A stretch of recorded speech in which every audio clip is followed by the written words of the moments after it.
And to our next story, we continue to follow the wildfires in Hawaii. At least 6 people are dead, and search and rescue crews are continuing their efforts after fires ripped through Maui overnight. The most devastating images are along the western shore. The people ran into the ocean just to escape the flames. Historic downtown Lahaina, a popular tourist destination, is completely devastated. People describe it as being wiped off the map.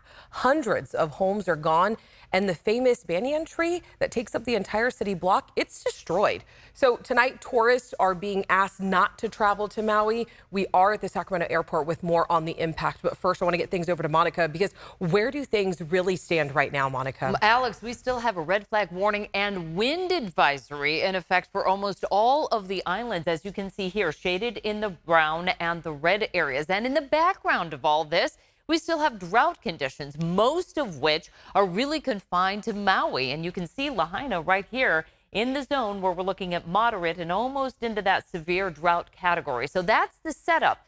Meteorologist Carley Gomez explains what happened overnight to really fan those flames. Yeah, the world is watching as Hawaii has been dealing with devastating fire outbreaks, especially on the island of Maui. We've been tracking Hurricane Dora that passed south of there about 500 miles.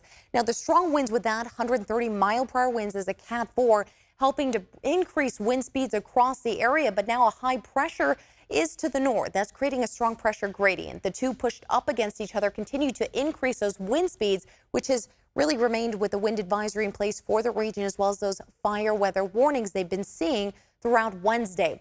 Now, the third element here that not a lot of people think about are the trade winds. They're easterly winds that come off the continent here and pass it, bringing in very dry conditions. If you think about monsoonal flow of moisture in the desert southwest, over that heat, it's continuing to push toward the islands, bring in the drier air for that region. Now, they have been seeing some of those areas with areas of humidity as low as about 20%. They'll continue to be tracking the fire danger throughout the evening and toward the end of the week.